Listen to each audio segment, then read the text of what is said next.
Monday. You know what that means. It's another episode of Tales from the Dorkside, hosted by me, yours truly, Stupenzo. Welcome.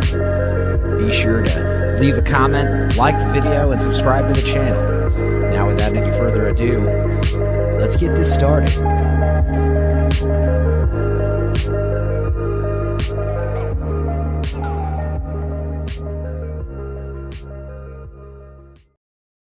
New intro video. We got Birthday Boy up in here. Love Lord it. of Toxicity. Was it good? You like Hell that? yeah. I love it. My screen crapped out again an hour ago, and I was like, I figured out shit. how to share my this is a PDF now I can share. But I was like, I should, because I can't do the theme music really. And I was like, I'll just make a short little intro video. You know what took longer than making the intro video was finding the full length song, because I knew it's on this like 9-hour fucking video I have of all this cool home music, and it's like it's in there somewhere. Anyway, how's your birthday been? Pretty good, not bad, better than the last couple. Not the best, but like last couple were terrible with the pandemic and moving back up here to Kansas. So this went not bad. Pretty. Where were pretty you living happy prior? with it. Florida. Oh, okay. Yeah. Florida. Yeah, I'm from Florida originally. Well, you're out in Superheroville, out in Smallville and shit. Or I am. Yeah. Big time. People say, well, Kansas, Wizard of Oz. I'm always like, no, Superman for me. Like, come on. Yeah. No. Yeah. I always say like supernatural, but yeah, I get you. That makes sense. Well, we started late on account of Toxic. It's his birthday. He wanted to go out. My to bad. The bar. You were everybody. No, yeah. Nobody else could make it. It was just, it's my bar. So it's just like, everybody just wanted to celebrate and give me shots and drinks and stuff. And I really didn't get too fucked up as far as that goes, Yeah. So yeah, it wasn't bad.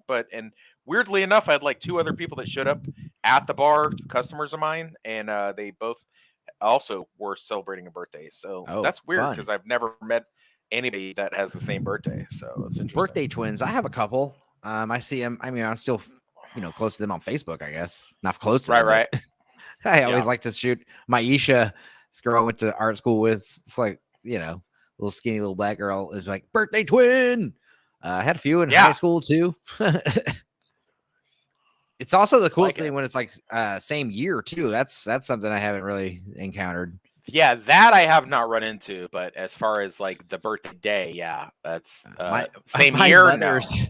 My mother's horrified because Hillary Clinton was born like a year to the date. She's like her birthday plus exactly 1 year older. She hates Hillary Clinton, obviously. Who do I share birthdays with? I share birthdays with Pablo Picasso. And I think Jennifer Lawrence. Oh, nice. She's got a movie coming out in a couple days. I have to check on Jennifer Lawrence. Yeah, that actually, I wouldn't be surprised if, what's it called? Hang on, I'm looking it up right now. Something good. No hard feelings. Yes. I'm not gonna lie, it looks pretty good. I wouldn't be surprised. I'm gonna watch it if that is good. And you know what? It isn't Jennifer Lawrence. That's my birthday twin. It's Katy Perry. That's who it is. Oh, fuck Katy Perry and Pablo Picasso. That's weird. We were just having a bar discussion about Katy Perry like not more than 30 minutes ago. Oh, that is weird. What were we talking about? Her boobies? Her boobs. Yeah, we couldn't figure out like has she had her boobs touched up or done? Because they are still as perky now as they were in 2008. So I don't know. I just remember just discovering Katy Perry because of that Elmo gif with her in that shirt talking to Elmo with her titties out, and I was just like, "Who's this lady?" Yeah, like, that's Katy Perry. I was like, okay. But like, yeah, the consensus is that they're still natural, which I'm not saying they're not, but I think they've been like lifted or touched up because there's no way they still look that good. That's crazy. I've been having not one, not two, but like a handful of friends getting breast reductions, and it's just like, oof. Same. I'm like, why would you do that to the mighty? How God? The might? No, just I mean, yeah, obviously you don't want to get it. It's like these zipper tits people. They're even infiltrating the hetero women, cis women. I just don't like having these huge knockers that just give me all this power over men. It's terrible. It's like, why would you? It's like, all right, fine. No, I mean, hey, whatever. I never really, it's just like if you had giant, huge titties, I'm talking like F cups or whatever the hell size they come in. What, Right. you think it'd be worth like some back pain? I think so. I think so. I mean, or at I gotta least wait walk. until you're like married and settled down and have a few kids. Yeah. I gotta walk around with these huge fucking arms and shit. Like, it doesn't do me no favors. I'm kind of sludged over, and I still gotta walk around with these things like all the time. Yeah, you don't think my fucking hips don't hurt from carrying around my huge cock and balls all the time? For real. For real. I mean, I have a tiny penis, so I have the Irish curse. You're Italian, so you probably got like a huge long, but like my father was German Irish, but I just got the girth going for me, I guess. I feel you. I was funny because I was at the show. I played a show Sunday. I was talking to some friends and something about like someone missing some vape, some gigantic like cell phone size vape, and they're like, can't tell if it's weed or tobacco. And I'm like, usually the tobacco ones are huge, and the ones that are fun are like tiny. And then so I got that's Agreed. what she said. Agreed. That's what she said. Someone said to me, and I just looked without batting an eye, and I was just like, she never said that to me. She never said that to me. That's how I said it. And then I remember a couple of ladies just started like blinking and looking at each other, and I was like, "Oh, I'm sorry. I didn't mean to. I was just joking." It's like, no, we hear things. We ladies talk to each other. Oh yes, they definitely do. Yeah, they definitely. Every time I've ever slept with somebody that I work with at a bar, every other waitress and bartender asks them like, "Oh, what's packing down there?" Like, dude, how's that looking? What do they say? It varies on how good or bad I've treated them. You know what I mean? Right. I hear you. Yeah, I mean, I was joking about a show I would like to see called, or a movie or a fucking reality show. I don't care. This could be scripted or not. Yeah. Let me know what you think about this. It's called Trimmigrants. Okay. And it's about these hot girls, and this is a real thing that I have friends that do. It's like hot girls live in like Texas or somewhere, and they go for seasonal. They go to like a weed farm out in California or Colorado and just trim a bunch of weed, and they get paid a bunch of money. They sit around, usually and this is where it gets crazy. Usually they sit around with their tops off or something about like the drug guys don't want them to steal anything. Sure. Just like a cocaine plant or something. Yeah. Like New Jack City. Yeah. So they're so they're trimming weed with their tops off, and they're just gossiping about dick. They're just talking about all the dick they've ever gotten. Then they start like sleeping with the farmers. This is always inevitable. They start sleeping with the farmers, and like sometimes there'll be multiple sleeping with the same guy, and there'll be fights. Sometimes there'll be just like kind of rotations of like the girl, just like the real world type drama, but it's just like centered around a weed farm. Okay. Thoughts. Yeah, behind that, I would give that a look. Definitely give that a look. But also titties for no reason, just uncensored titties. That'd be like fucking. I mean, everybody likes there's a viral TikTok thing going around where some chicks in France are protesting something. I don't even know because they're speaking French.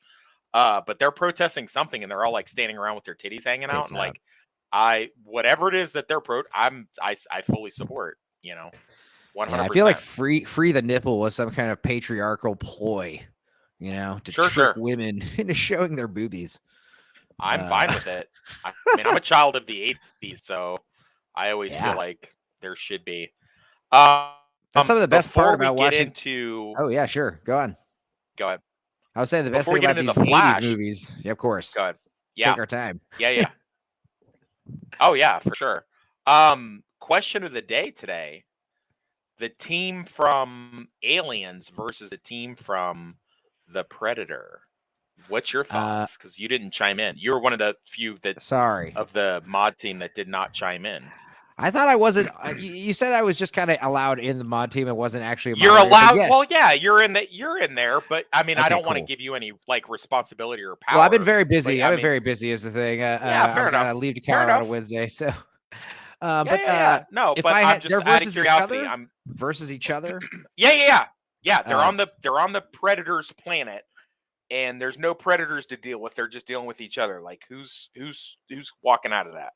Okay. Well, my first initial thoughts would be like, okay, so the Colonial Marines have better tech, but I would think that the Predator, I would think Dutch and his crew would be way better. Like they're like, I would think each one of them would be good enough for like 3 or 4 of these Colonial Marines. Why do you think that? Why do you think that?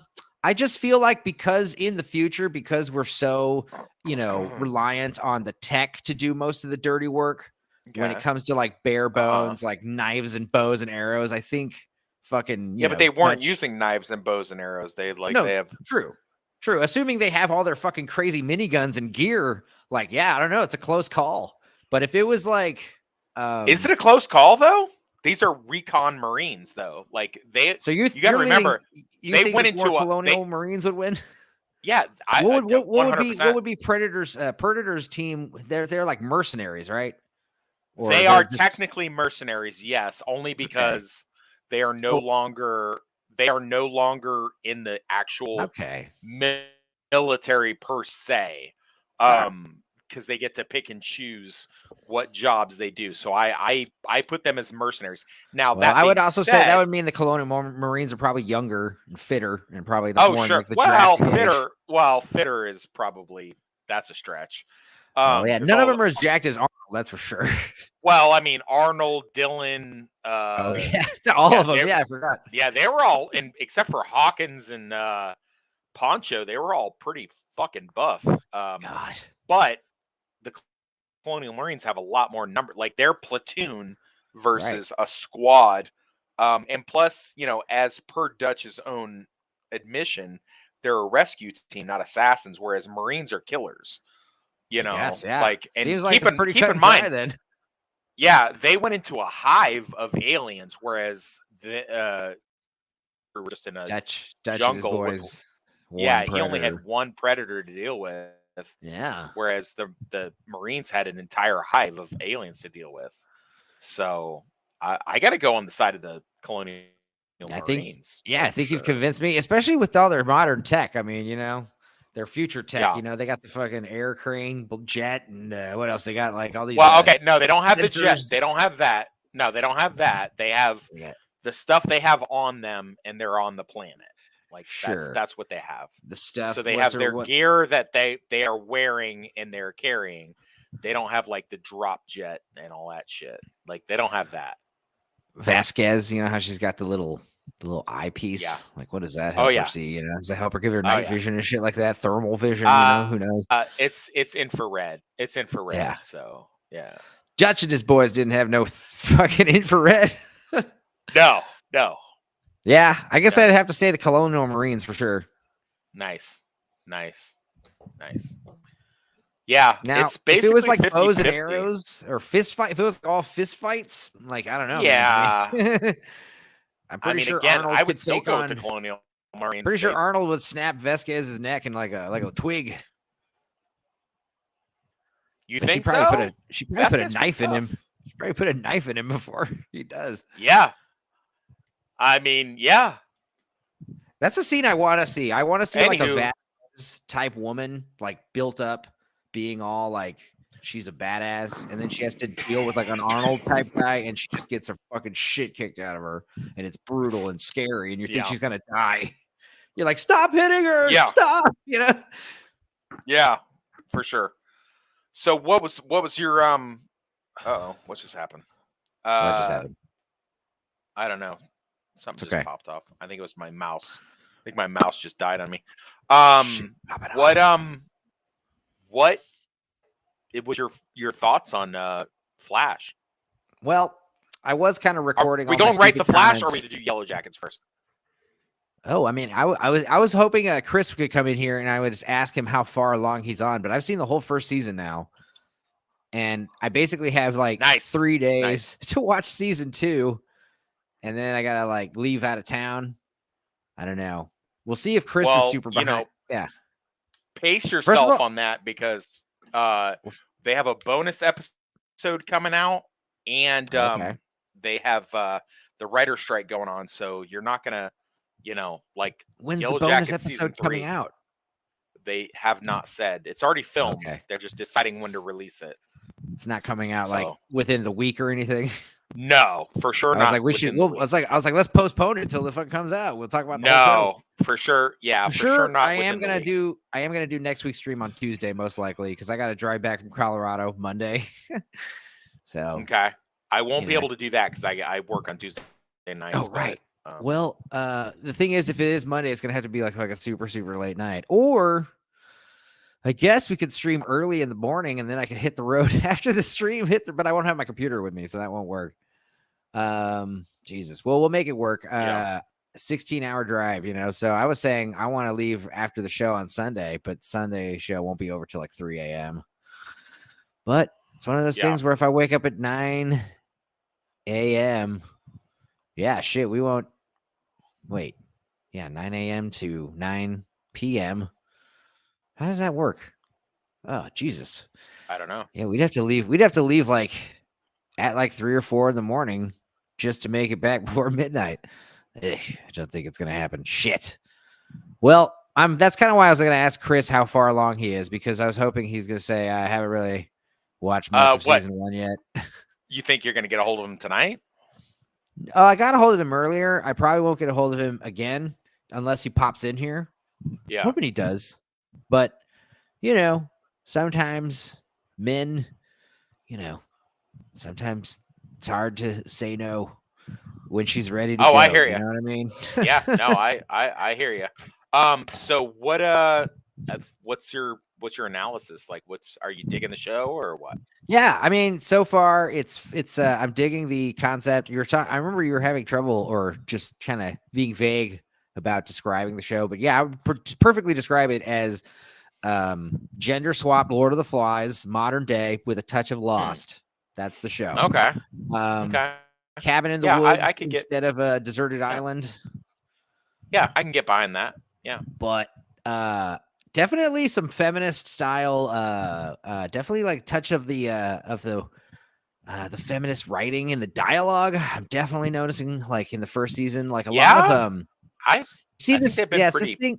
It's this thing where you see it a lot, and I wouldn't describe it as feminist. It could also be like I know the show's created by a man and a woman. That's what it says. I don't know who they are. I imagine the woman is, one of those types, and the man is gay, or at the very least, never been in a fight in his real life. Because that's certainly possible. Yeah. Yeah. I mean, the thing is, you notice this thing nowadays with the new 20-something-year-olds, 30-something-year-olds that are writing scripts. They've never really been involved in real conflict, and I swear to God, you see it all the time where the story is going and the dialogue, everything's written in such a nice little bow. Like it goes like how it goes when it's in your head, how you imagine a confrontation going. Like, oh, I'm going to tell this person this, and they're going to just fucking shut up and take it, or they're going to say the wrong thing, and I'm going to say the right thing, and it's just going to be like, conversation's over. I won that. And it's like, I mean, in reality, like, debacles like that, people don't just like kind of, I don't know, step down. And that's the thing is like the arguments. There's a few that have stood out for me. And, keep in mind, I only watched the show like one passing. And just like off the top of my head, one that really stood out was Homegirl. This is in the cabin. They're getting in the argument. This is after. Now, I got to say, the show definitely won me over the last 2 episodes. Don't get me wrong. Like, I mean. Nice. Dialogue writing aside, I mean, the show has definitely got some mystery box shit. That's why, a problem with it. Because, like, yeah, it's good now, but if the ending sucks, then all this sucks too. I mean, you know what I mean? Like if it's like, oh yeah, that's what I'm afraid. That's my biggest fear. But you know what? I'm gonna go ahead and you, like I said in our top 3 of 2023 stream, I'm gonna give them the benefit of the doubt and say that they've learned their lesson from Lost and stuff like that, and they're not gonna do that. I hope they had at least some kind of vague ending. Yeah. I mean, I've only seen the first season, but like I was gonna say, the one scene like that's an example of the dialogue I was talking about was the 2 main girls, the Sean and Jackie. Yeah, the cute cheerleader girl. She's arguing with her friend, and there's a part where she like says some line, and then the friend is like, "Don't quote this movie at me." Like I've never seen it, and she does this visible like, oh, "I didn't know you've seen that movie." I can't remember what the movie was, but that kind of stuff where it's just like. Someone clearly wins an argument. Usually arguments just kind of fucking go and go and go until people just fucking lose steam or boils over. You know.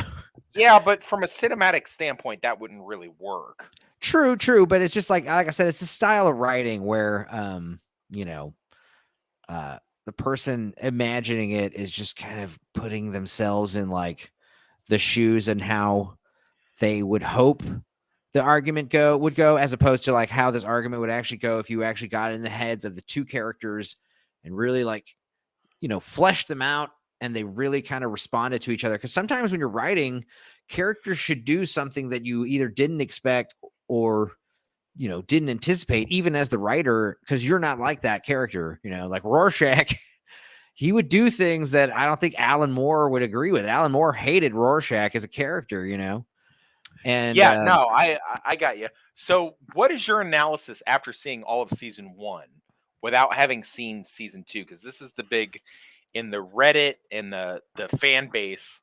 Okay, so what I'm gathering is, Go ahead. do I believe it's superstitious and stuff? That'd be cool. Do you think it's supernatural elements are going on, or do you think it's all psychological? Yeah, I feel like it's going to be.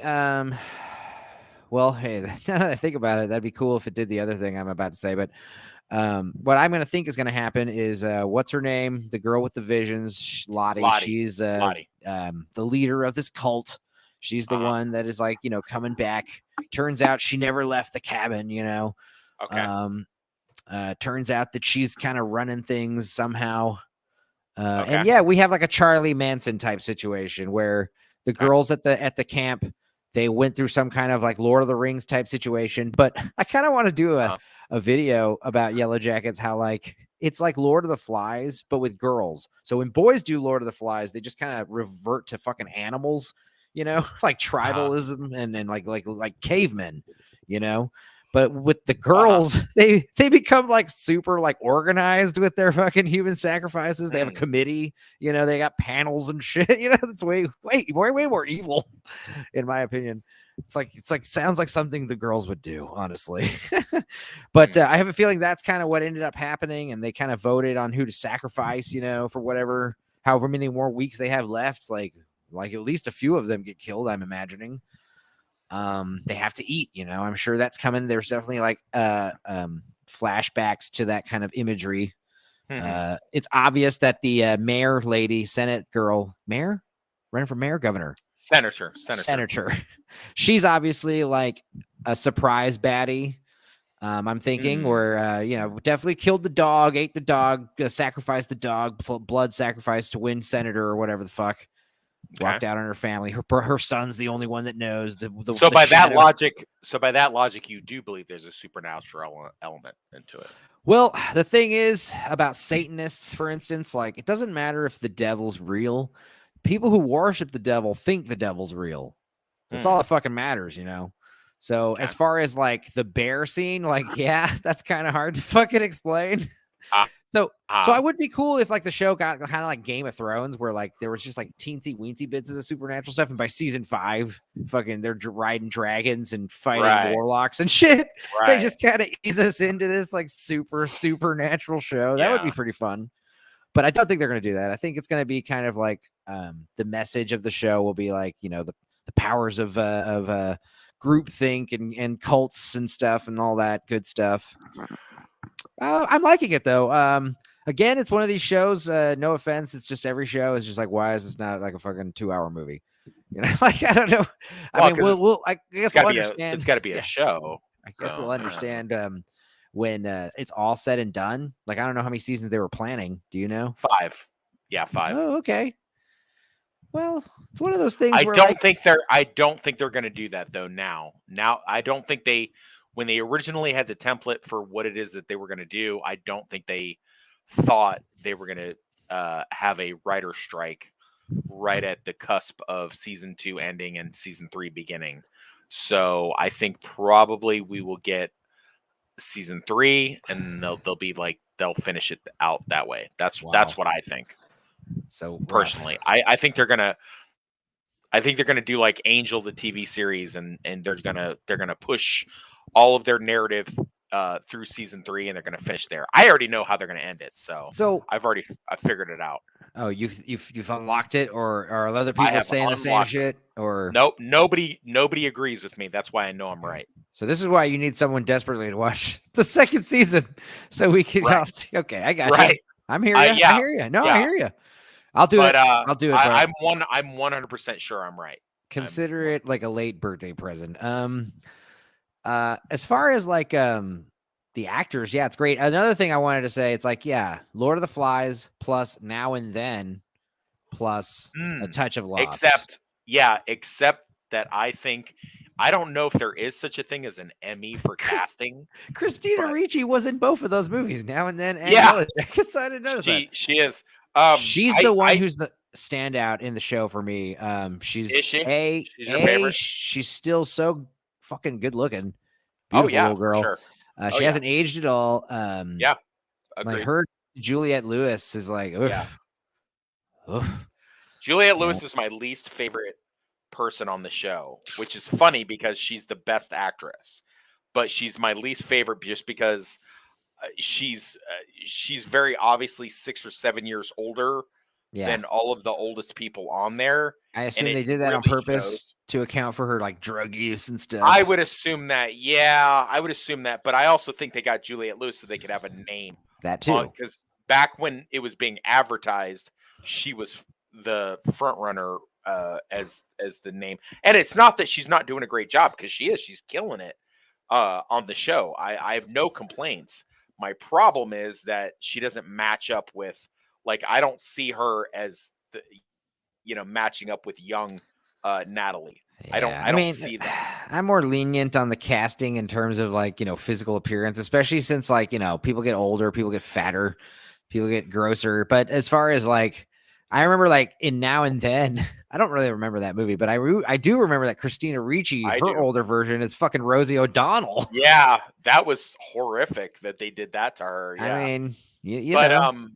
But as far as the rest of them, I've seen like TikTok videos and YouTube reels where they place, because all of the chicks that play adult versions of the teenagers, they were all child actors, of course. So they show I've seen composites where they show the teenage versions of them. And to be fair, Juliette Lewis's teenage self looks exactly like the girl that plays the younger self of her. The problem is Juliette Lewis is so much older than Juliette Lewis is almost in her 50s, whereas everybody else is supposed to be my age, like 45. So it's like that extra 5-6 years, especially with heavy smoking and drug use and shit like that. Like, Juliette Lewis just looks really out of place. Yeah, it's also again like all the stuff with Juliette Lewis, like the hardcore chick who's like fucking goth girl, sad girl, drug girl. That stuff was obviously written from the perspective of someone who isn't really, this stuff came off as kind of poserish, especially with her older. Big time. You can tell whoever wrote the show had a preppy little life, never been in a fight. Oh, for sure. This is all like their fucking their twisted fantasies wrapped out on a page. The stuff they did with young Shauna and older Shauna, Shauna is the main, quote unquote, main character, right? I think that's debatable. But the daughter, yes, Melanie, she's got the daughter, Melanie Linsky. Yeah, she has the daughter. She was in Last of Us. Yes, she was in The Last of Us. Something very important. I've been a fan of hers for a long time. Yeah, so. I wanted to ask you a very important question about her. Have you seen the movie Heavenly Creatures? Yes, I have. Okay, that fucking movie is so fucking awesome. Yeah, I was gonna say if you like her and you haven't seen that one, go watch that shit. Yeah, no, I've been a fan of hers for a long time, and then the chick that plays the younger version of herself is they obviously have taken a lot of pains to, and I think that's ultimately it. I think the adult versions of the teenage versions, I think they got together, and I feel like Juliette Lewis couldn't be bothered to do that, because she's like, I'm a movie star. Also, the rest of you guys are I don't want to sit next to this like silky smooth fucking young 20-year-old and just showcase how horrible I look compared to her. Right. I don't want to be in the same frame with my younger actress. Yeah, and the girl that plays the younger version of her, Sophie Thatcher, she's so good at what she did. Like all of these chicks, they picked this perfect storm of She not was in only that Boogeyman movie you liked, right? yes, she was, and she was really good in it too. You liked that movie though? It was good. I did, yeah, it was pretty good. I was surprised how because I usually don't like stuff like that. Again, I usually don't like stuff like this. Mr. Silly. So all the nerds real became ninjas years ago. I did not see that comment coming. Who said that recently? Yeah, that's No, strange. Mr. Silly, I know him. He's funny.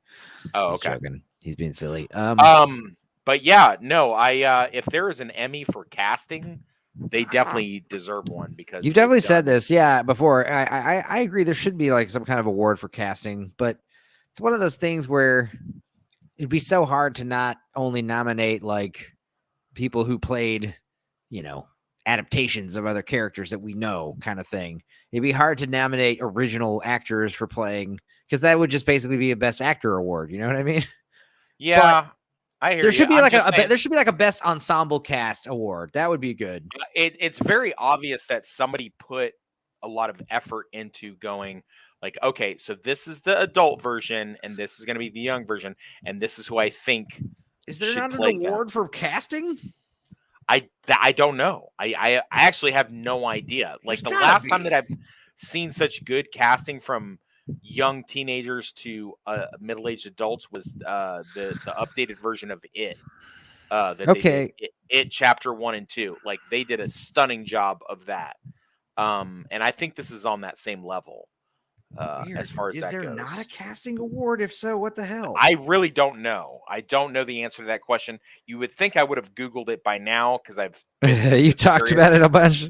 I have talked about it a bunch, but and like right now, like my daughter and her boyfriend are binging the show at my behest, and you know, so your daughter's liking it. Are they liking it? Yeah, everybody that I've recommended the show to is pretty much dug it, so I'm pretty happy with that. I give it a passing grade. I don't know if I don't love it or anything, you know, but if it ends in a fucking awesome, it's like Matrix Reloaded, you know, if Matrix Revolutions was kick ass, I would have loved Matrix Reloaded. Looking back on it, I think you will like season 2. No, like I said, after episode 9, I was like, all right, this is getting good. The fucking Doom coming or whatever. Doom coming. The episode after that, Doom coming definitely. They upped the game on Doom coming for sure. Yeah, that definitely was. You know, as somebody who has taken mushrooms, dude, I'd be down for Cool World. You know, there's another one that was like Cool World was Comic Zone, and that was that Sega video game. You ever play that shit? What was the deal? Wasn't Cool World the one where Kim Basinger was the cartoon that she banged a guy so that she could get into the real world? Right. One of my favorite Brad Pitt was the detective that was going to chase her down or some shit like that. Well, the guy in the real world was like the comic book creator. He basically like got sucked in his own comic book, his own comic strip, Cool World. But what was crazy was like it was Ralph Bakshi, who I love. He did American Pop and what did he do? Heavy Traffic, all those crazy fucked up 70s and 80s rotoscope style animated movies. He also did Fire and Heavy Ice Metal or stuff like how he did Fire and Ice, which was like heavy metal. He also did the Lord of the Rings animated version. Heavy Metal was the first thing where I saw titties. I remember that. Like, hell yeah. I can't even remember, dude. It was that bad. So moving on. So The Flash. I'll say Ralph Bakshi. The thing about him was he did this movie called Cool World, and it was like his like response to like Roger Rabbit, his kind of live action, and it was such an abysmal failure. It's very sad because I'm such a fan of his. But yeah, it's a bad movie. You can tell his rushed animation was lousy. Special effects sucked, and the plot made no sense. So Comic Zone, that'd be a better one to bring back and have Wesley Snipes star as the main guy. Anyway, The Flash. Thought it was meh. I laughed. I definitely thought some parts were genuinely funny. I definitely I was saying funny like haha or funny like this is ridiculous. There were parts that were funny that way too, for sure. Oh, okay. I was definitely laughing at other parts, but there were some parts that were legit funny. I thought a part that was legit hilarious. I said in my my stupid review I was saying the part Which where is he's good, by like, the way. thank you. Which is good, by the way. You're welcome. I don't know. I was taking notes for this stream, and then I decided last minute to like string it together in a video. And then like halfway through, I'm like, let me just pretend I'm in the audience. That'd be funny. And I added all the sure. theater sounds in post. But yeah, I don't know. I remember the part where he says, "Oh shit! I mean, I've got a shit outside." I thought that was legitimately funny. But I mean, again, that could have worked in any movie. That could have been, right. It was just a funny line. The situational comedy, though, some of the stuff was great. Like I said, the part where when he cleans his room, he's like, the girl's coming into his apartment. He's like, yes, oh yeah, hang on a second. That. And then, yeah, and then you can tell he's like cleaned his room real quick. I think they stole that from the show, though. Of course, I'm sure it was stolen from a comic book. All the great stuff, I'm sure, was stolen directly from the comic books. Because like situational comedy, that was something I was complimenting it over like the Marvel movies, which is like that Family Guy style. Like I said, random quips, insert funny jokes. Whereas like the situation is funny, and just like seeing everyone's face, that's like you don't need someone to say some kind of punchline when the closet explodes full of garbage. The closet exploding is the laugh. But then when you do it again, it's just like, all right, dude, come on. Yeah. Also, why did he lock that lady in his apartment? I don't know. That was But as far as but yeah, I think I did make a pretty solid point when I was like, the movie, or at least evil Ezra Miller, he represented these greedy producers who got hungry for more nostalgia, and they caused these beloved cinematic universes to collapse on themselves. I think that was a poignant metaphor, that movie. Huh. Yeah. Okay. You're trying too much with this fucking, living back in the past. Like I said, it wasn't even a movie about superheroes. It was a movie about better movies. It was a movie about other movies. And it was just like, like I said, like you brought him back so many times. You've done so many incarnations of the same character. Things are getting crossed over. And now like these worlds are colliding and they're fucking enveloping each other and fucking destroying themselves. And again, it was just like, we have to stop with multiverse shit for sure. And definitely take a break with this like superhero shit. Right. Or if you are going to do superhero shit, just do it like Ethan Van Sciver said, it's like, this is the first time we ever get a Flash movie, and this is it. You understand? When you put it that way, it's like, that's pretty bad. But as a whole, just as like mindless entertainment, yeah, I mean, it was fun. Ezra Miller, I hate to say, he did okay, but he's supposed to be annoying in the movie. That's the thing. They're like selling it up. Well, one of him is supposed to be annoying, and then the other one was like the adult version, kind of. That was the other part that was genuinely funny, was like when he's like blabbing on himself and it goes into slow motion. He starts like fantasizing. He's thinking about punching himself in the face. Yeah. And like younger him's like mouth like flapping all like fucking like ridiculous. No, I was actually really, really surprised. Yeah, I was surprised too. The quality of the VFX I agree with everyone who has said that they are terrible, because they were. But again, I'm awful. One of those people that doesn't really bother me that much. If it has cool effect, I mean, like Avatar 2 had amazing VFX, but the story was shit, so I don't give a fuck. It was definitely, and I think I said this on a comment in Blue Collar's review, because I didn't really have a lot of hope for this movie. Maybe my standards were so low that it wasn't that big of a deal. But it was actually like, I enjoyed it. I could have done. Now, obviously, it's a Flash movie. I don't like the Flash as a character in comics, no matter what version he is. I've never liked the Flash. Back when it was the Flash and the Arrow on CW, I was always more Team Arrow. I don't like him in the comic books. I never have. I think it's stupid. I think it's a stupid power. I don't like it. You're not a Speedster fan. Definitely not a Speedster fan. I don't see the point. And then they really had him to the point where like he could almost do anything. I don't like that. I didn't like it in the X-Men movies with Quicksilver. I don't like that. Yeah.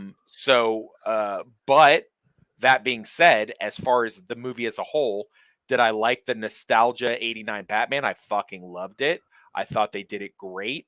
I thought that the Supergirl and the chick that plays her, whose name I can't pronounce, I thought she was amazing. I really like that version of Supergirl. Finally, they got the Supergirl correct. I could have done with more, but again, it wasn't a Supergirl or a Batman movie, so I get it. Like I don't have a problem with that. Overall, it was a good movie. Am I going to rush out to the cinema and watch it again? No, I am not. Will I watch it again when it comes on streaming and stuff like that? I probably will. I Yeah, enjoyed it that much. And the story is the same as any time travel story. Spoilers. You do something in time travel and then you have to turn around and you have to undo it because you fuck shit up. As far as all the little cameos and all that kind of stuff, I'm fine with that. I am a huge Ben Affleck Batfleck fan, so I do like the fact that they put him in it. I don't like the fact that they've nerfed him out of it. I completely understand what James Gunn is trying to do here. I know what's happening. They're trying to make it so that when he comes up with his new DECU or whatever they're going to call it, he can excuse all of the all the different versions and the completely rebooting everything. This is why they have this movie. I completely understand it. They've done it in comic books. I don't have a problem with it. I would have preferred to see more Ben Affleck Batman. But I'm not all these people that are going, oh, so is George Clooney going to be the Batman from it? Like, no, dummy. They're gonna they just threw that in there so that they can make you understand that they can basically do whatever they want now yeah. moving I, forward. So and I don't really have a problem with that. Ezra Miller is never going to be in a movie again after this. This is it for him. He's done his little LGBTQIA plus decimal point hashtag fucking whatever. That's I just now it's love that gone. video of him like saying like, "That's my penis. Don't touch my penis. I'm Right. non-binary, transgender Yeah, fluid. Yeah, it's I gone don't now. want to be This searched by a male this officer." was as far as it was going to go. It's gone no further. James Gunn himself was canceled, so he knows how the game is played. This is it. This is the last time we're going to see Ezra Miller. This is the last time we're going to see Ben Affleck. And it sucks, and I'm sad. It was last time we're going to Dude, see Henry Cavill. And that's a shame. I'm a big Snyderverse fan, but it is what it is. And, they're going to move forward from here. They'll have something else going on, and that's fine. I don't have a problem with it. Their yeah. multiverse is very heavy in comic books, and I grew up reading comic books. So I don't necessarily have a problem with it. I'm not as precious about it Yeah. as a lot of people You are seem to who be more say it. forgiving about it than I am, and I'm a lot less forgiving on it than a lot of the people on the page have been. Yeah. But Yeah. we'll talk about that later. But as far as like the Batman stuff, like first of all, like both times we see Batman, it's in broad daylight, and then we see Bruce Wayne. He's in the night. We see him during the nighttime. Yeah. Also, Flash calling Bruce Batman and calling Batman Bruce. It's like Right. no, stop doing Yeah. that. But I mean, what did you think about Ben Affleck's like gray and blue suit? I thought his face was a little gargoyle-ish. It was definitely like PlayStation 3 graphics. His face is like making like a Yeah. scowl. Yeah. I didn't dig that. Like when it was in action, when the action scenes were going on, it looked great. When it was in like just having the dialogue with Wonder Woman and stuff like that, it was stupid. But It gave yeah, off very Joss Whedon Justice League vibes. I think I I was think not happy with that.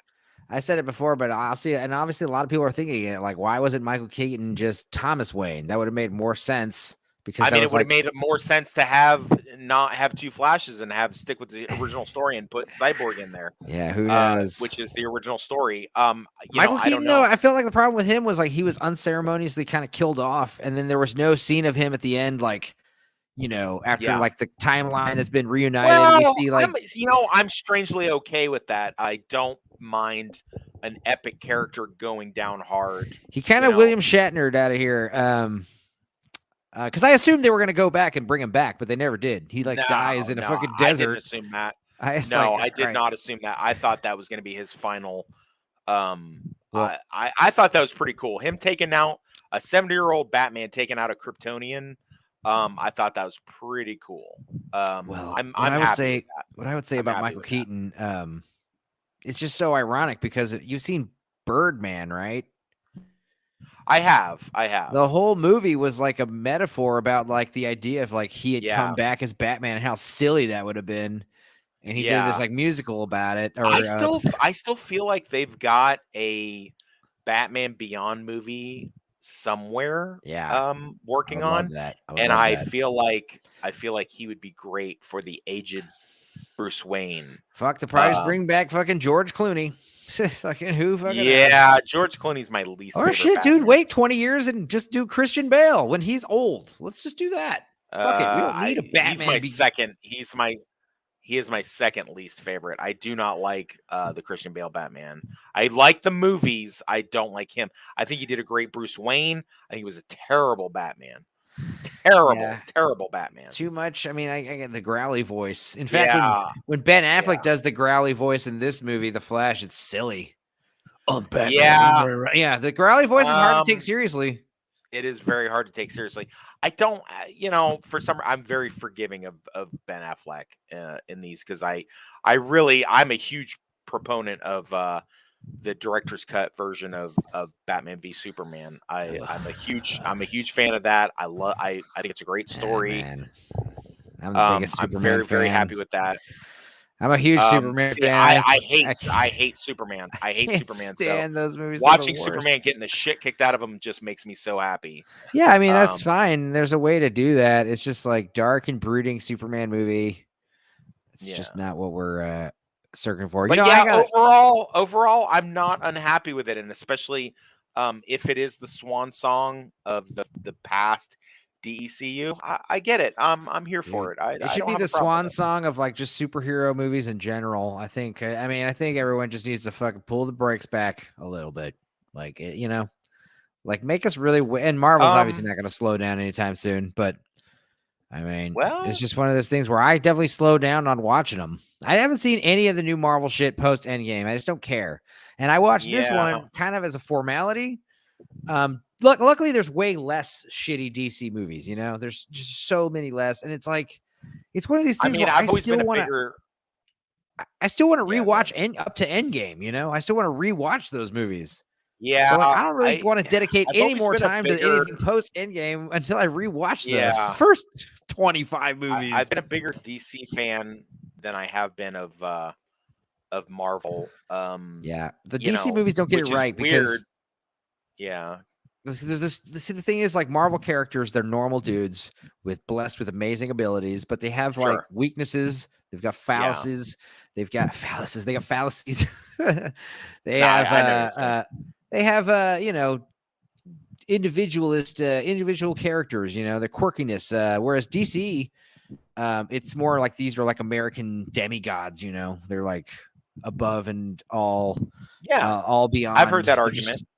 And it's just it's that grandioseness is like imitated with these Snyder movies, and it's like a lot of the callbacks to the comics, a lot of these posings, a lot of this like dramatic slow motion, but like this somber tone, this like melodramatic, this fucking like the music he's been picking lately in all of his movies, terrible, bizarre choices. I can't understand.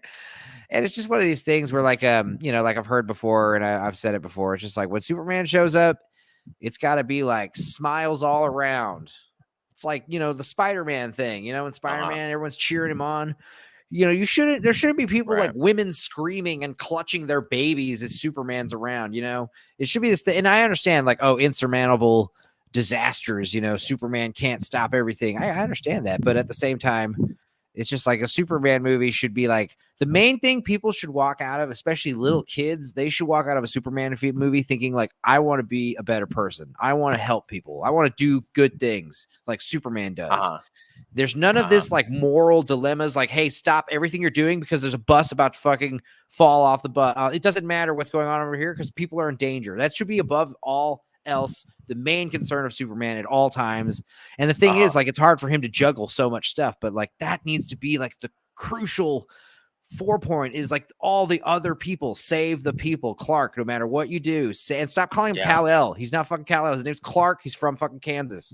He's not a Kryptonian. This idea, like, yes, he's from Krypton, but like I like the idea like all the villains and stuff are very alien and very extraterrestrial, but like Superman himself, he needs to be grounded. He's an Earthling. He's an American. It's so fucking important, the American way. Marvel at this point is like a bunch of vultures circling overhead, looking to pick at the bones of movies past. Yeah, same thing with just Disney in general.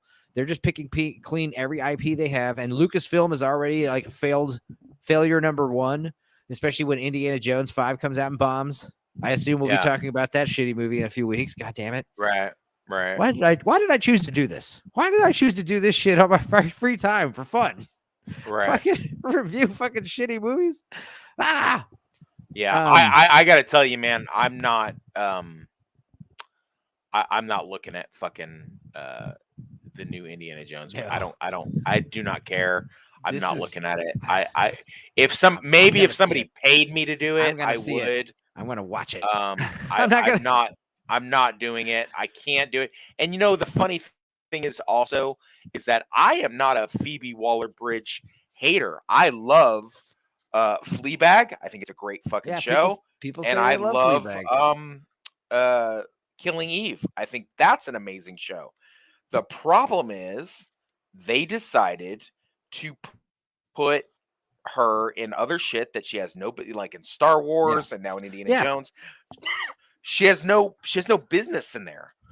I'm just picturing like literally like a fucking like a dark, like a military style, like underground, like metallic bunkers, like walls with like fucking doors that open automatically and smoke coming out of them in dark rooms, and like Phoebe Waller-Bridge being like leaded by like 2 armed guards through some hallway, some corridor, and then the fucking door opens and it's like a fucking like a black like war room with like for the stuff that for the things that she can do. Listen to me. Right? For the stuff for the like a black war room, right? Full of this, like the board of Disney and all these like conglomerates. And they sit there and they like tell you like, all right, your next assignment, fucking Indiana Jones. You did great with James Bond. You did great with fucking whatever the hell else, Star Wars Solo, whatever the hell you were in. So I really think it's like one of these things. Like she's like basically a fucking franchise assassin being hired. For the things that she can do, she's good at doing, but you can't fit a square peg in a round hole. So like it doesn't work. Like if you look at Fleabag and you look at Killing Eve, those things are so different than anything that has to do with. And the funny thing is, like on Fleabag, like she's being touted as like this big feminist movement icon or whatever. Fleabag is anti-feminist. It makes fun of feminism. That's the funny thing. I just think feminists usually don't understand that. They see they do not understand irony. They see terrible feminist characters being portrayed like in a terrible life and their life collapsing around themselves, and they think this poor woman. It's the patriarchy. I had to try to convince the group when She-Hulk came out. I'm like, what's sad is that Tatiana Maslany is an amazing actress. If you ever seen the BBC's Orphan Black, she's fucking phenomenal. But her being put in this terrible, it doesn't work. You can't always make that work. You can't take John Malkovich and put him in a comic book movie. They tried, and it didn't work. They put him in the DC's what is it, Jonah Hex. They tried to make that work. It didn't work. You can't do that. You can't. You couldn't take Denzel and make him Nick Fury. It wouldn't work. It doesn't fit. So you have to fit certain things. Now, am I against going? Can someone who normally plays a villain play a hero and vice versa? Sure, they can. But I mean, if we're talking about like getting in major IPs and trying to, make something fit just to fit a narrative, it doesn't work. So like Phoebe Waller-Bridge, she's like the kiss of death to these kind of things. Like, James Bond, Indiana Jones, Star Wars. She doesn't belong in those things. She's perfectly fine with the stuff that she was doing, but they want to make this like all inclusive and, support It the reminds me of like Gareth Edwards. Like he made that one good monsters movie. And then all Sure. of a sudden, like you could just picture him like being in boardrooms with like fucking guys with like brandy sifters. Like, now listen here, son, you're gonna make a Star Wars movie, and if you play ball and make it the way we say, we'll let you make your little cyborg movie you want. Okay? Right. It's like, okay, sure. This is my second movie. I'm making Godzilla. Okay, whatever you say. Yeah, I can't fucking say no. Yeah. They're not gonna. So they're not gonna have. I don't understand what I mean, I understand the idea behind it, but it's like, don't you also want money? I mean, Yeah. maybe it's just because that's my mercenary mentality, is that I think money is the most important thing. So They it's get just like, money. They get money from ESG funds, as long as they get yeah, those. I It's guess. true. I It's guess. trillions of dollars, dude. Like they I get guess. more money by doing this crap, and it's so fucked up because like what's funny is like, for instance, okay, so Ezra Miller, his public image is in the shitter. Obviously, he's a fucking monster. He's a threat and a danger to women. I'm sorry, I hate to say it, but it's true. No, He's fucking no, serial you're fucking 100%. assaulter. Hey, also we have new comments in the chat, just so you know. Yeah, I saw the Marvel comment. I highlighted that one. But as far as I thought you were talking about private chat for a second there. But as far as no, yeah, like he's basically like Hawaii's most wanted. So what did they do? What did the writers do? It's like they made sure to make this movie really have like Ezra Miller's got some great lines. He's got some great moments. They did that shit on purpose because they had to make Ezra Miller somewhat likable. It's like they could turn that shit on and off. They literally say, hey, Indiana Jones, make him unlikable. Make him a piece of shit. Make fucking Han Solo, he's a fucking loser now. Yeah. The Flash, though, he's doing great. He's doing great. He's the funniest guy ever. He just feels like the janitor. That's all. It's not. My daughter brought something up when we went to lunch today. She said that her and her boyfriend had watched The Stand. Oh, happy belated Father's Day, by the way. Oh, thank you. Yeah, Father's Day and fucking birthday. Hell yeah. And a birthday, yeah. Back to back.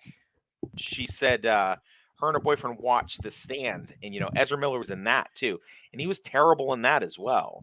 And that was like a woke version of The Stand.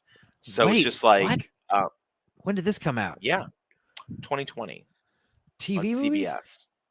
It was a TV miniseries. Okay. Yeah, TV miniseries, but yeah. They updated the 1994 miniseries based on the 1978 book.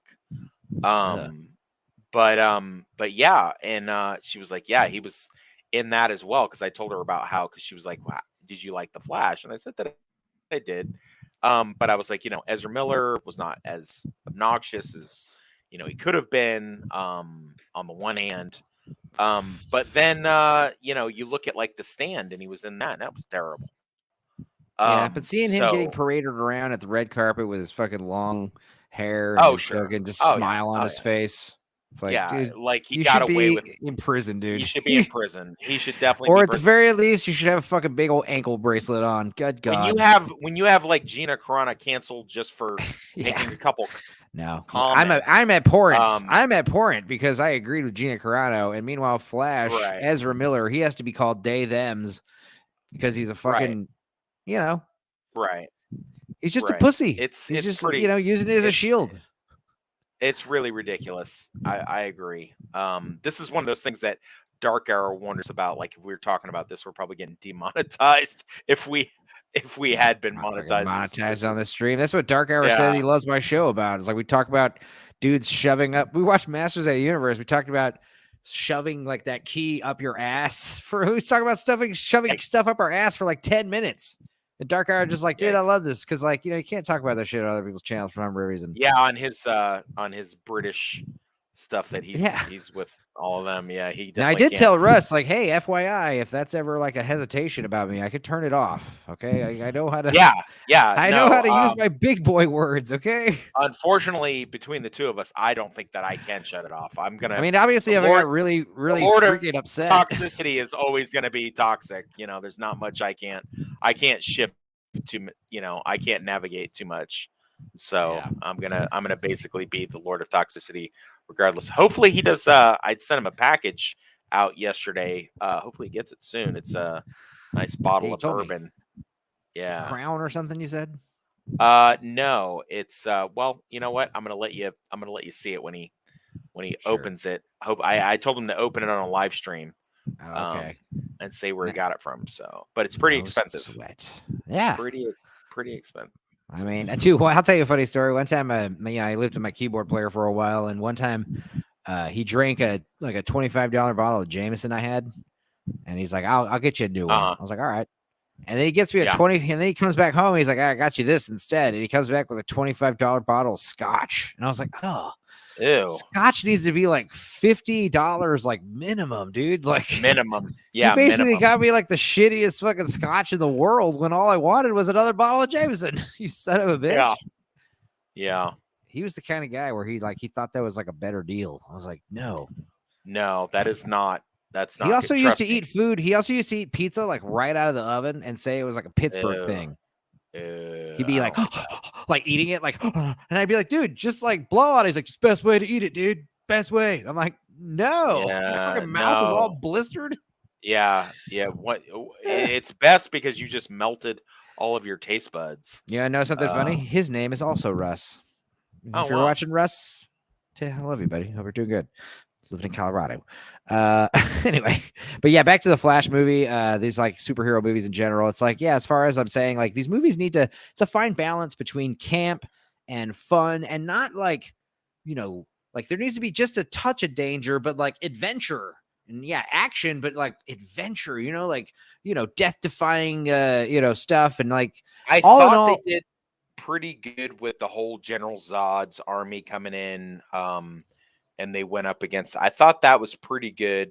Again, I would have liked to have seen from the comics Cyborg, Batman, Flash, and Supergirl would have looked a lot better than Flash. I'm done with Cryborg. Fucking Ray Fisher. Recast him. If you're bringing back Cyborg, Sure, they could have recast. I mean, that's the great thing about the multiverse. They could have easily recast him. Get a fucking actor that isn't a Cryborg. That's like his name from now on. If you ever see fucking Ray Fisher, hey, what up, Cryborg? Oh, I know. Joss Whedon's a big meanie. Well, the whole thing about him and Jeff Johns and Cyborg's dick, right? Yeah. Cyborg, Cryborg, Ray Fisher was obsessed about making sure that the audience knew that Cyborg's dick was intact. His dick was still real.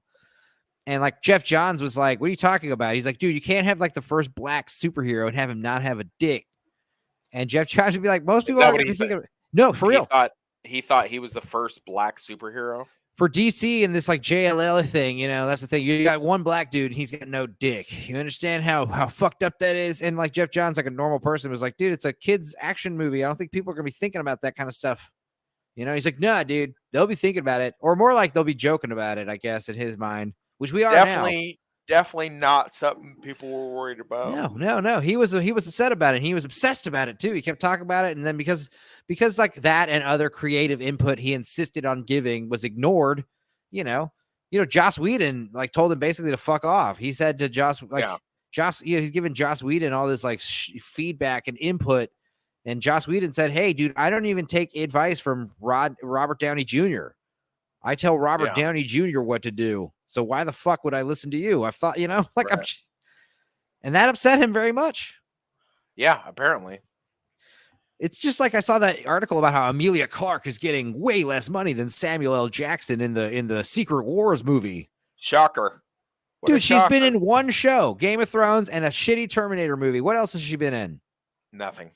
Samuel L. Jackson, not only is he essential, integral part of the fucking Marvel MCU, he's been working for fucking 40 goddamn years. He's been in every fucking awesome movie you can think of. Yeah.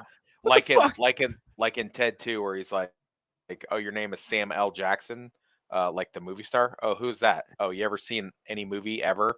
He's the black guy in it. Fucking like Samuel Jackson. It'll get you drunk. Yeah. Goddamn, dude. Yeah, overall, if you put a gun to my eye, is it the best DC movie since the DC? No, I would watch it again for the laughs. See if those laughs still hold up. Some of them were. I didn't like the beginning. I liked that. Like I've heard, like, oh, the first half is like more concise, and the second half starts. I completely disagree. I think the second half is much better. See, The first half is like I was just like looking at my phone the whole time. I'm like, dude, yeah, I kind of do agree with the opposite of that. Like, yeah, first half was like a Flash movie kind of, and situational comedy and stuff like that going on, and then like this once Michael Keaton Batman shows up, it kind of just goes into like full tilt boogie mode, which might be a good thing.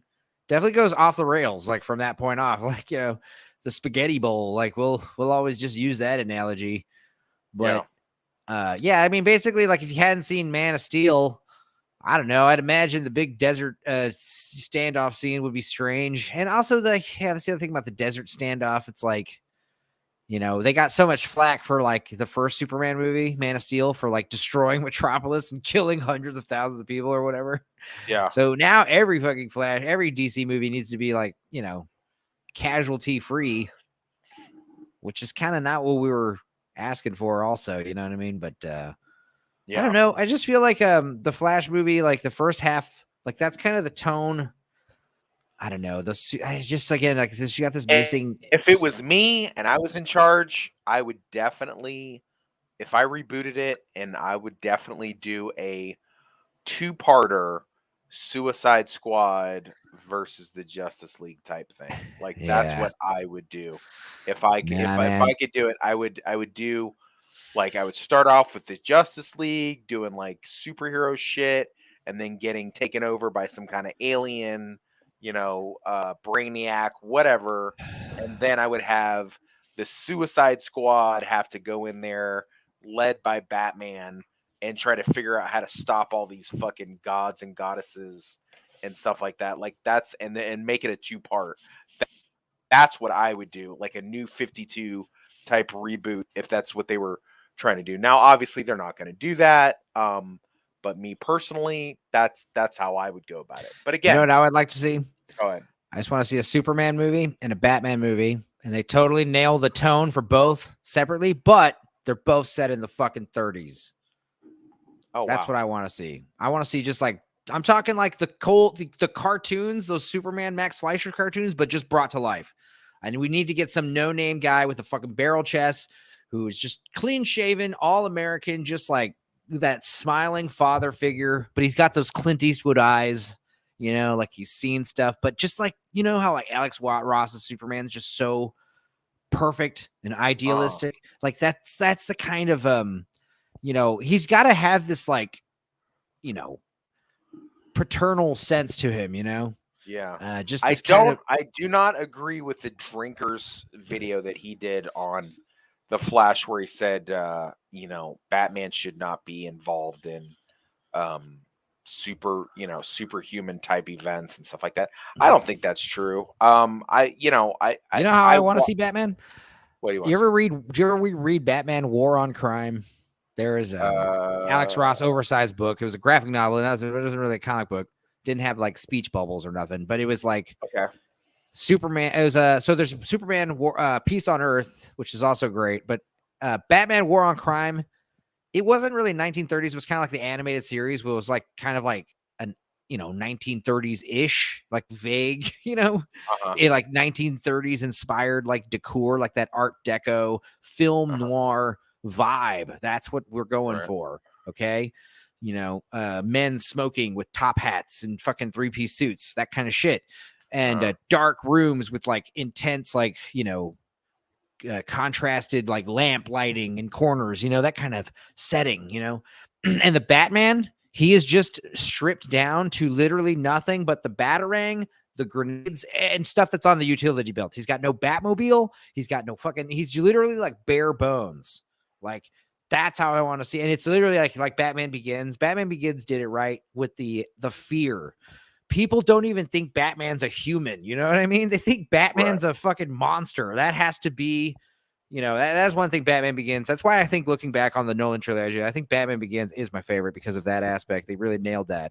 But they don't really talk about it again in the other movies because it's like obvious he's a man. But yeah, those like I said, that's 1930s setting. And then Superman, I mean, like Peace on Earth, I wouldn't want to do a Peace on Earth movie. But Peace on Earth was great because it was like Superman versus world hunger.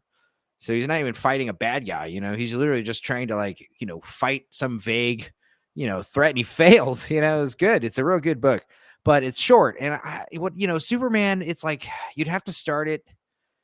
I don't know. I think back to like that book specifically. It's like they get Superman's origin story in like one page, you know, in like a few panels. It's like we don't need to relive this stuff again, you know, like the origin stories. And I don't know, Superman, just like what is a world like with real Superman? You know what I mean? We haven't really done that yet. Man of Steel, Henry, Batman v Superman. You know, Superman is too much of an outcast. He's like a rogue, like vague. There has to be like if Superman was real, you could like, especially if you lived in fucking Metropolis, but it'd be all over the country. There would be this like sense of like this like safety net. Even if you were in a terrible car accident or some horrific tornado showed up, there might be a chance like fucking Superman might save you. So, you know, pray he's around if some crazy shit happens, you know, and it wouldn't be uncommon for like something horrible to happen and someone to just scream out loud, like Superman, please. Cause like, you know, he's real, you know, that's the thing. And they don't really do that with any of these movies. There has to be this like total sense of like relief, like this awesome wave of like, we're going to be okay, dude. Superman, he's right there, dude. Like, oh, thank God you're here. Oh my God. Like the trouble's that way, you know? It's like, you got it, you know, no problem. Like, it's like that shit. Why is it so fucking hard? You know, why is it so hard to do it like that? Yeah, I don't know. I can't say that I disliked the Henry Cavill version. Again, no, he was great. He was great. I'm a big Zack Snyder fan. I think they could have done a better job with how they portrayed it. But again, they you know, there's no argument. They rushed it trying to catch up with the MCU. But again, I don't know. I'm really not looking forward to another Batman and another Superman. I'm really not looking forward to that. I hope they keep Pattinson and they just go forward with that. I'd be okay with that because he did a pretty good job. I'm not complaining. But I saw what they did to my boy the Joker at the end of that one. I was like, ooh, yeah, that. I'm tired of reboots. They're talking now about a new Spider-Man. You know, I mean, really, if they did the advice that the drinker said and just gave all of superhero movies, DC and Marvel, a 10-year hiatus, I think they would be better off for it. This is what I said ultimately. After Endgame. Like if like right now, like imagine if Endgame or that we'll say that one Spider-Man movie that came out after Endgame. Let's say that was the last No Way Marvel Home movie. Yeah, let's say No Way Home was the last Marvel movie until like right now. They could fucking literally release fucking Miss Marvel. And we would all go see it. We would do his first Marvel movie since the pandemic. But no, we were flooded with fucking new content. Bullshit I agree. Yeah, you don't have to sell me on it, bro. I blowing 100%. Your loads, people. That's what I said about Ezra Miller. Again, it's just like getting greedy, trying to do too much with the nostalgia, trying to incorporate other movies and other actors. You made it all fall apart. You made it all shit the bed. And it's one of those things where, like, yeah, I mean, superhero movies, of course, those are going to go on, but these multiverse shit, stop it. I don't want to see Batman. I don't want to see, you know, bring back the Christian Bale Batman. No, bring back. I mean, they could easily. There's so much stuff that they could do. They could easily go into Batman Beyond would be a great way to diverge and just get away from, you know, you wouldn't have to worry about the DCU. Yeah, plus it's like the year 20 fucking, what year is it in Batman Beyond? 2050 I'd be lying. Or some shit? I would be lying if I told you that I knew because I don't know. But yeah, it's enough where there's flying cars. So like do it like, you know what I mean? Just get that sci-fi element out of it. Yeah, just Batman in a future behind that idea. Get Terry McGinnis in there. Get some young kid to play Terry McGinnis. Yeah, that would be. I'd be totally fine with that. Yeah, I mean, I have like a superhero story that I've wanted to see for years and years, and no one's ever gotten close to it. And it's just like, you see like vague elements in like this movie and vague elements like failed miserably in that movie, and you're just like, God damn it, dude. Yeah. If my fucking stupid vampire book does good, you know, that might be the second one. Shit, it'll require way more work though. I might save that book for later. Yeah, Jesus. we don't have anything on the horizon that I'm super excited about, and Oh yeah. with good reason. You know, both with Marvel and DC. What is coming out with Marvel? Is there Secret Wars? Is that a show or a movie? I don't even fucking know. Secret Invasion or Secret Wars? Whatever it's called. Well, Secret Invasion is a TV show. Secret Wars is going to be the next phase in the Marvel Cinematic Universe. Okay. And that's Secret Wars is the comic they're adapting. Yes, that's where they take like the Beyonder. Okay, so Secret Invasion is what I thought of, and that is a show. That's a show, and that's Nick Cage is all he's Luke Sky. He's Jake Skywalker. Yeah. Secret Wars is the Beyonder who has like god level powers, and in order to entertain, he creates this battle world where he takes like all of the MCU villains and all of the MCU heroes and pits them off against each other. Okay, so this would be like nostalgia bait too, for sure. Sure. Yeah, for sure. Well, you know, it's just like now whether or not they do that or not. Now there's also the next Deadpool movie. That could be something. If fucking Hugh Jackman wears his goddamn costume, that's all I'm asking for. And the brown and gold weird. One. That's weird. That's gonna look weird. I don't think so. Weird. Yeah, I don't know. I don't. I think Deadpool is one of the few movies that has shown that like they can do the costumes. They've shown with Deadpool, like the costumes can be faithful and not look ridiculous. Colossus was incredible. Juggernaut looked amazing. Deadpool, his fucking eyes, the way his eyes move, like it's just like those little touches that it seems silly, but it really brings the costume to life. And that's why I like the Alex Rosto stuff so much. It's like the leotards. Just like the fucking unisuits. Like, I don't know why that's a problem. That's why we need to bring back, like I said, the belts and the trunks. They're so important because when you're wearing like a fucking blue jumpsuit, it has to be broken up visually. That's why it looks weird. Anyway, all right. Well, that's going to be enough. The Lord of Toxicity has been drinking since noon. So no, I feel you. Happy birthday, bro. Thank you, man. Another year gone by, but yeah, we got to do the Starship Troopers thing here soon. I got a lot to say. Got a lot to say on that. Sure. I mean, do you want to do like a full length commentary, or do you want to just like riff it? You know, like we did with Commando would be pretty good. Great. Commando's fun. Commando was dope. Watch. I definitely had to like trim out like 90% of us like drunkenly trying to imitate Arnold. I thought it came off pretty good. I thought. You saved like the best 5. Like a lot of times we'll repeat like a joke like 10, 15 times. You know. Yeah, we were all pretty loaded. Sometimes it's good to like cut out a few of them, unless it's like a running gag in the movie. Like we're about to release Universal Soldiers, I guess, in a couple weeks. Yeah. And the girl is constantly smoking. And like there's a point where like we even joke about how she's not smoking, and as soon as you say that, she fucking lights up, and we're just like, oh my god. She's smoking again. Yeah, but I did with Starship Troopers. I definitely have a lot to say on that one. Like that clip I sent you, where the whole theory of how this bitch sunk the whole fucking universe. Right. She's the most hated chick, but I got a lot to say on that. But yeah, all right, man. Yeah, good stream. Thank you for having me. I do appreciate it. Thanks for coming. Yeah, man. Have a good night, and all right, the Lord of Toxicity is signing off. All right. Later, man. Bye-bye. Yeah, I guess I'll just chat with myself for a second here until I get off. I mean, shit. Short little stream, hour and a half. Usually these things are like 3 or 4 hours. So hell yeah. If anybody with comments want to ask anything, talk anything before I get out of here. But as far as like the Flash, man, I don't know. It's all over. It's all over. Stop doing it. Stop with this like I think that's the other thing is like also that's something we didn't talk about is this movie's not doing well. It's like bombing at the box office. I mean, I'm not going to get into details, but I certainly didn't pay to see it. And then on top of that, it's like I wouldn't have felt good with myself if I had. I feel like other people are doing the same thing. And it's just one of those things where it's like we got a Bud Light situation where I think people just collectively are like, I'm not into it. Not into it. Oh, it's good. I don't care. And it's one of these things where normally I wouldn't watch this kind of shit, but just because my homies, the YouTube homies, they've been getting down with the contemporary stuff. kind of fucking want to get involved in the conversation. And of course, nobody shows up. So yeah, Ezra Miller is a hard pass for me too. Although he is a good actor in the movie.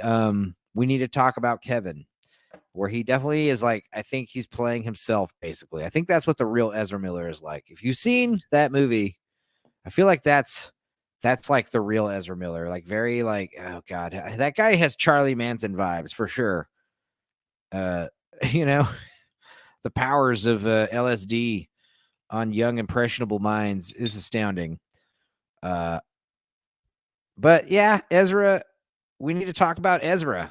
I mean, that's the thing. That is a stream. I maybe I'll re-upload that stream. That's what I'll do next Monday, or not next Monday. Maybe we'll push back the Yellow Jacket stream a week. I gotta get back in touch with Blue Collar and see how far along in this fucking show he's in. But yeah, I should re-release one of those 2020 streams. We need to talk about Ezra. I think we talked about that not long ago. Christ, he's been in the news a lot, except lately. They kind of try to sweep him under the rug. And yeah, this idea of like, I'm supposed to like respect that guy's pronouns. No, he's a fucking criminal. You know, I mean, it's just like, no, you're not going to, oh, this person attacked me. They went that way. I mean, that's grammatically correct. But if I said, hey, this fucking piece of shit attacked me, that dude went over there. Like, you're telling me I'm in the wrong? He's a piece of shit. That's it. I don't need to respect you to call you that. Ugh. I don't know. He's no Eddie Izzard. You know what I mean? Eddie Izzard, he said some stupid shit in the past. I don't care because he's Eddie fucking Izzard. Dressed to Kill. Fantastic special. Ezra Miller, yeah, he did. We need to talk about Kevin. And honestly, it's a fucked up movie. That's pretty fucked up. Yeah, spoilers. No, I'm not gonna spoil it. It's good. Ezra Miller is crazy in that movie and probably in real life. But it's okay though, because I know there's been board meetings where someone has had to like slap that kid around. I definitely think like an old man with gray hair and a cigar in his mouth, like, listen here, you little fuck. Oh, yeah, what? Yeah, like grabbing him, you know? I don't know how you thought we did it out here in Hollywood, but we run things a little differently. It's like Get Shorty, you know? You're telling me that all the Hollywood producers with their shit zillion dollar budgets, you're telling me that everything going down in Hollywood is legitimate and by the book and legal? I don't think so. It's going to be a hard no for me. Yeah, I don't know. Flash. That's what's the funniest thing is I actually own a fucking Flash t-shirt. It's red shirt with the Flash logo. The logo's way too big though. It's like this. It's like a giant chest print. It's like, no, the Flash logo should be nice little chest emblem like it is here, but I didn't pack it up. I didn't realize I was going to be talking about the Flash while I was out here out of town house sitting all month. I'm so stupid. Anyway, as far as the Flash, yeah, he's an underdog character. We don't really need a Flash movie, really, but we did need to send off Ezra Miller, and I guess this genre of movies in general. That's the other thing. Maybe that's the thing is like we're gonna take DC's thinking like we're gonna take the steam out of Marvel's shoes by like fucking up this and all these other past iconic films in 1 2-hour block.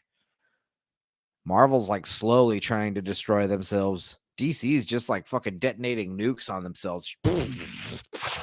You know, Marvel's doing like death by 1,000 cuts, you know? Ugh.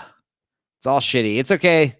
They'll all collapse in time for the election next year, which will be fun. Everything's like lining up. Everything's building up to this election season. I hope you guys are aware of that. Everything is just slowly degrading and getting down, breaking down. The system that we live in right now is being rejected in mass because we're all smarter than this. And, you know, Wes, I understand. He's drunk. He likes to see movies in the theater. Everyone does. But when you take a hard analytical view at these movies, it's like, no. Yeah, it's good in comparison to what's out right now. Is it good compared to what is out forever and has been out? No, it isn't. It's bad. We're in a pretty dismal state. Entertainment has fallen. Civilization's about to collapse. Basically, you can tell in our media, and it's like I said with Little Mermaid. It's not just that these movies suck. It's just that it's also that the fucking news, the media, they're telling us that these movies are good. And if we don't think they're good, then there's something wrong with us. It's us who's seeing the stuff wrong. And it's like, no. Now, like I said, it's hard not to laugh. It's hard to control your laughter. So when a movie comes out, this movie was honestly like one of the funniest movies I've seen in a while. But I'm going to have to say, the funniest movie I've ever seen all year, the best movie I've seen all year, I just finally watched it. It's called Beau is Afraid.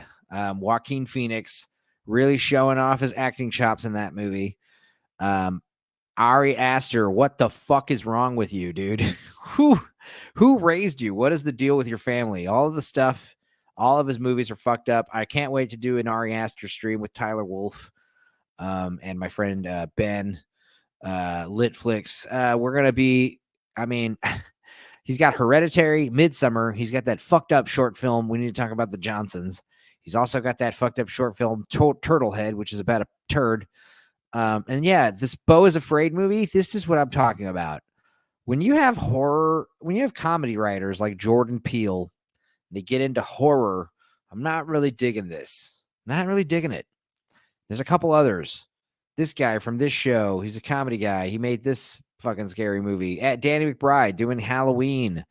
No, none of this. This is what we want. Horror writers making comedies. That's what I want more of. This Beau is Afraid was a comedy written by a horror writer. And dude, if you have a fucked up sense of humor like I do, this movie was hysterical, especially the first 30 minutes. And this is a 3-hour movie. And this is one of those times where I started a movie and I was getting all excited about it. The first 15 minutes, I was like, hell yeah, this is great. And then I realized how long it was. And I was like, oh, I was planning on going to bed shortly, like in an hour and a half. So I stopped it and rewatched it the next day. Started it over too, because holy shit. This is one of those movies that, like I said, not only does Joaquin Phoenix show off his acting, but like, yeah, amazing choreography, amazing staging, amazing production design. Just a lot of these like almost musical style shots with like, big wide shots of like a town or a city block or a big community area, and just so much stuff going on with the extras. So many things, and none of it is random. Everything is 100% meticulous.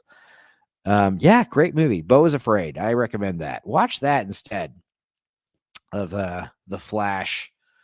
All right. Well, I guess I'll just sign us out, and I'll sign us out with another little video. How does that sound? All right, guys, take it easy.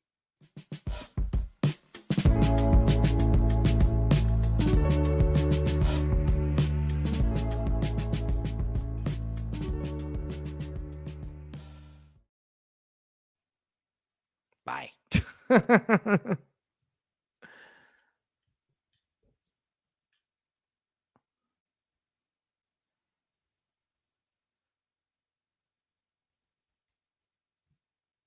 Can you still see me?